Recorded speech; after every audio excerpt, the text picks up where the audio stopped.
Hello student, हम लोगों ने चैप्टर 3 कंप्लीट कर लिया है अप टू प्रोबेबिलिटी। ठीक है, नेक्स्ट हम लोग जो चैप्टर पढ़ने जा रहे हैं वो चैप्टर 4 है, सिंपल इक्वेशन। ठीक है, सो सिंपल इक्वेशन इसका हम लोगों ने रिलेटेड पार्ट क्लास 6 में पढ़ रखा है ना। क्लास 6 में जो टॉपिक हम लोगों ने पढ़ा है वो है अलजेब्रा चैप्टर, है ना। उसमें हम लोगों ने कुछ एक्सप्रेशन बनाना सीखा था, है ना। आपको याद होगा 2 times the age of Amit adding 4 time, ऐसे करके हम लोगों ने कुछ क्वेश्चंस बनाए थे क्लास 6 में। आप एक बार उस चैप्टर को पढ़ लीजिएगा ताकि एक बार रिकॉल हो जाए कि हम लोग कैसे एक्सप्रेशन बनाते हैं ना, वो उसी से रिलेटेड है ये पार्ट, है ना। सो उसका हम लोग अब यूज़ कर रहे हैं। इसमें हम लोग एक्सप्रेशन तो बनाएंगे बट उस एक्सप्रेशन को किस में कन्वर्ट करेंगे, इक्वेशन में, है ना। सो सबसे पहले नेक्स्ट जो क्वेश्चन राइज होता है व्हाट इज इक्वेशन। तो एक्सप्रेशन क्या है पहले वो आप देख लीजिए। ये एक एक्सप्रेशन है 4x + 5, है ना। 4 times the value of x and 5 is added to it, है ना। सो x के वैल्यू में 4 टाइम और उसमें उसके वैल्यू में टोटल 5 ऐड किया हुआ है ना। सो ये तो हो गया एक्सप्रेशन। ये इक्वेशन नहीं है, ये क्या है आपका, ये आपका एक्सप्रेशन है, अलजेब्रिक एक्सप्रेशन, है ना। सो एक्सप्रेशन क्या है आप एक बार फिर से रिकॉल कर लीजिए। एक्सप्रेशन क्या है, मैथमेटिकल एक्सप्रेशन। अलजेब्रिक एक्सप्रेशन एक मैथमेटिकल फॉर्म है और इस मैथमेटिकल फॉर्म में आपके क्या इन्वॉल्व होते हैं, जितने अलजेब्रिक साइन हैं आपके वो कांस्टेंट और वेरिएबल, है ना। सो इनका इन्वॉल्वमेंट जहाँ भी होगा वो क्या कहलाएगा, वो मैथमेटिकल रिप्रेजेंटेशन एक अलजेब्रिक एक्सप्रेशन कहलाएगा। ठीक है, सो अलजेब्रिक एक्सप्रेशन में वेरिएबल नेक्स्ट पार्ट आया था। Then what is variable. So variable क्या होता है। सो वेरिएबल देखिए यहाँ पे आपके बुक में भी लिखा हुआ है, variable takes on different numerical value, its value is not fixed. Variable जो है वो एक ऐसा, उसका वैल्यू फिक्स नहीं है, वो बहुत सारे न्यूमेरिकल वैल्यू लेता है। ठीक है, क्वेश्चन टू क्वेश्चन उसका वैरी करेगा। ठीक है, तो वैसे को हम क्या कहेंगे, वेरिएबल कहेंगे। ठीक है, तो वेरिएबल जनरली हमारे पास 26 अल्फ़ाबेट है, A to Z। Small letter में हम किसी को भी यूज़ कर सकते हैं। ठीक है, कहीं कहीं कैपिटल लेटर में भी यूज़ करता है, ऐसा कोई फिक्स नोटेशन नहीं है। ठीक है, बट आपके बुक में जनरली जो वेरिएबल यूज है वो स्मॉल लेटर में यूज है। ठीक है, सो मेरे ख्याल से एक्सप्रेशन और एक्सप्रेशन समझ में आ गया। एक्सप्रेशन में वेरिएबल का यूज़ होता है ना। अब नेक्स्ट हमारा पार्ट होता है इक्वेशन। इक्वेशन क्या होता है। So equation is the kind of condition on variable. Variable पे किसी तरह का हम कंडीशन दे दें तो वो किस में कन्वर्ट हो जाएगा, इक्वेशन में। तो सबसे सिंपल है x = 5, हमने इस पे क्या कंडीशन दे दिया, जो वेरिएबल का वैल्यू होगा वो 5 के बराबर होगा, तो ये एक इक्वेशन हो गया।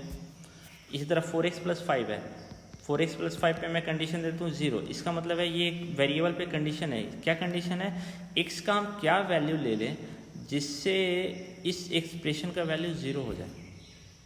तो ये कंडीशन किस पे जा रहा है, x पे जा रहा है, तो ये एक इक्वेशन है।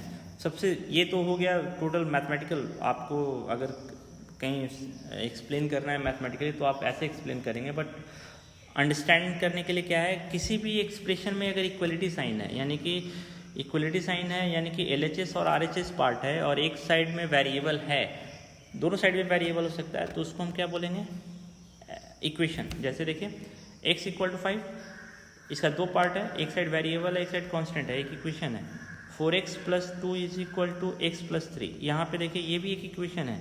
क्यों, इसका 2 पार्ट है, LHS और RHS। LHS साइड में भी एक्सप्रेशन है, RHS साइड में भी एक्सप्रेशन है, यानी कि 2 एक्सप्रेशन अगर इक्वलिटी साइन से कनेक्टेड हो जाएंगे तो हम उसको क्या बोलेंगे, इक्वेशन। ये जस्ट आम बोलचाल की भाषा में समझने के लिए ये हमने यूज़ किया, बट मैथमेटिकली क्या है, equation is a kind of condition on variable, है ना।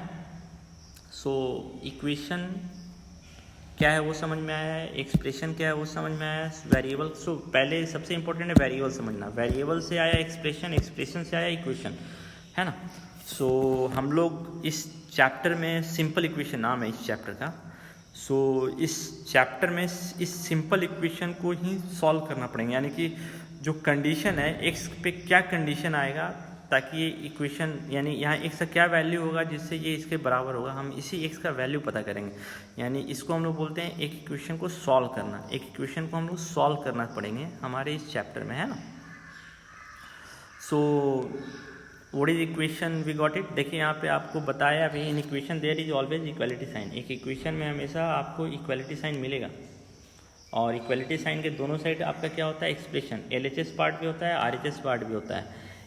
इक्वालिटी साइन नहीं है तो एक इक्वेशन नहीं है। यहाँ देखिए इक्वालिटी साइन नहीं है, इन इक्वालिटी साइन है, तो इसको हम लोग क्या बोलेंगे, इन इक्वेशन। ये इन इक्वेशन है।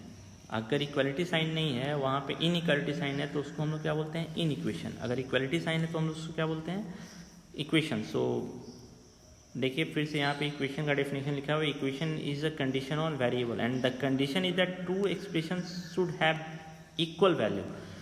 यहाँ पे ये दोनों जैसे इक्वल है तो ये दो एक्सप्रेशन इक्वल होगा तो एक्स का क्या वैल्यू होगा, एक्स के हर एक वैल्यू के लिए ये इक्वल नहीं हो सकता है। तो हमको इसी एक्स के वैल्यू को पता करना है, और इसी वैल्यू को पता करने का मेथड हम इस चैप्टर में सीखेंगे, ठीक है।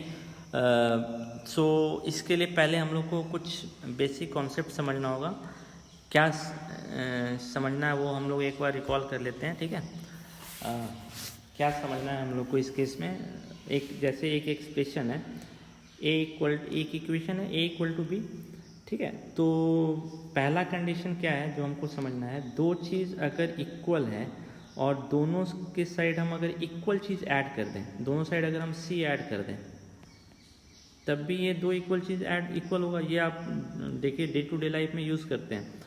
अगर मान लीजिए कि आप दो ब्रदर हैं, दोनों के पास इक्वल चॉकलेट है 5-5, और आपके मम्मी ने आप दोनों को 2-2 चॉकलेट और दे दिया, तो तब भी आप दोनों के पास इक्वल चॉकलेट ही होगा। सेम है, A और B इक्वल है, दोनों को इक्वल, दोनों साइड अगर हम इक्वल चीज़ ऐड कर दें तो जो नया इक्वेशन बनेगा वो भी इक्वल होगा। दूसरा, अगर दोनों साइड हम सेम चीज़ सब्सट्रैक्ट कर दें तब भी ये दोनों इक्वल होगा। सेम है ना, दोनों, आप दो भाइयों के पास 5-5 चॉकलेट है, आपकी मम्मी ने दोनों से 2-2 चॉकलेट ले लिया, तो भी आपके पास 3-3 चॉकलेट, इक्वल चॉकलेट ही बचे। तो ये दूसरा वाला वही केस हो गया। तीसरा, अगर हम दोनों साइड सेम नंबर से मल्टीप्लाई कर दें तब भी ये इक्वल रहेगा, बट कंडीशन है जो मल्टीप्लाई कर रहे हैं जनरली हम नॉन ज़ीरो नंबर से मल्टीप्लाई करेंगे। अगर ज़ीरो से मल्टीप्लाई कर देंगे तो दोनों ज़ीरो हो जाएगा, है ना, तो हम वैसे नंबर से नहीं मल्टीप्लाई करेंगे। और चौथा, जब दोनों साइड सेम नंबर से हम डिवाइड कर देंगे तब भी ये दोनों चीज़ क्या होगी, इक्वल होगी। ये चार कॉन्सेप्ट का हम यूज़ करेंगे सिंपल इक्वेशन को सॉल्व करने में। इक्वल चीज़ ऐड करना, इक्वल चीज़ सब्ट्रैक्ट करना, इक्वल चीज़ मल्टीप्लाई करना और इक्वल चीज़ डिवाइड करना। इक्वेशन में कोई फ़र्क नहीं आएगा, है ना। सो ये चार कॉन्सेप्ट याद रखिएगा, इसी के बेसिस पे हम इसको सॉल्व करना सीखेंगे, ठीक है। सो सिंपल इक्वेशन में हम इसी का यूज़ कर रहे हैं। यहाँ पे देखिए सिंपल इक्वेशन आपका है, right the following statement in the form of equation. तो पहले हम लोग को यहाँ पे कुछ चीज़ एक बार, ये जस्ट क्लास 6 का रिकॉल है, ये जो है एग्जाम्पल 1 क्लास 6 का रिकॉल है। Sum of 3 times x and 11 is 32। Sum of 3 times x and 11, यानी कि x का 3 times 3x और 11 के साथ इसका सम, ये किसके क्या देता है, 32, है ना। सो आप इसको ऐसे समझिए, टाइम्स का मतलब है मल्टीप्लाई। सो 3 into x, सम किसका किसका सम, 3x and 11, यानी 3x plus 11 इज, जितने भी ये वर्ब हैं, इज, आर, एम, विल, ये सब किस में कन्वर्ट होंगे, इक्वलिटी साइन में, इज। सो इज कन्वर्ट हो गया इक्वल में 32। सेम है इसमें भी, देखिए 1/4 of m is 3 more than 7, यानी कि m का 1/4 ऑफ m, तो ऑफ किस में कन्वर्ट होगा, मल्टीप्लाई में। सो 1/4, 1/4 का मतलब किसका 1/4, m का, है ना।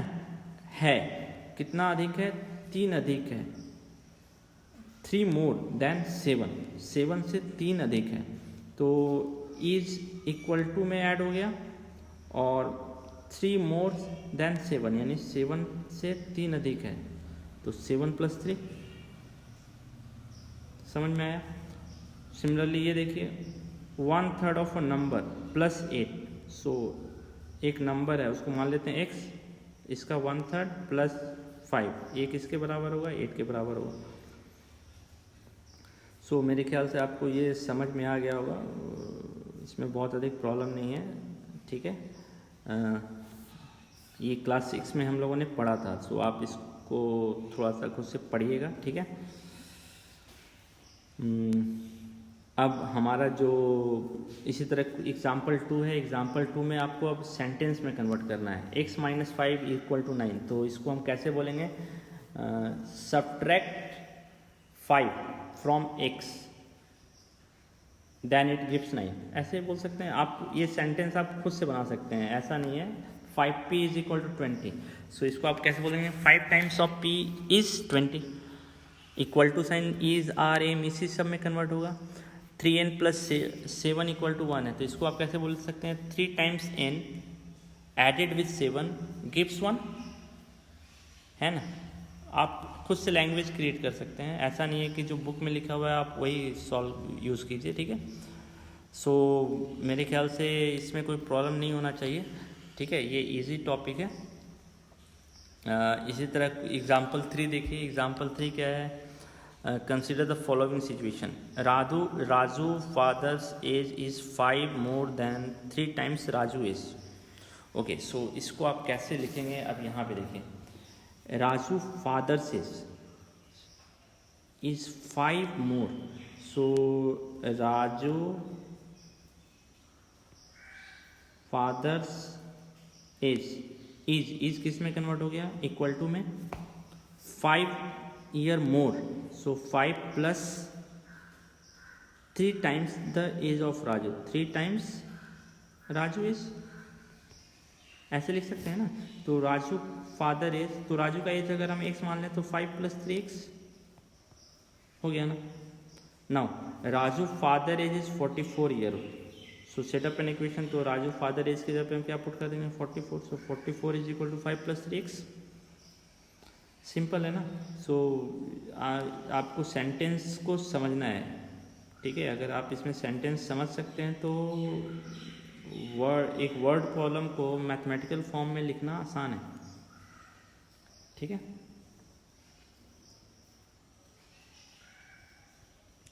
सो हम लोग अब इसी पे कंटिन्यू करते हैं पहले, ठीक है।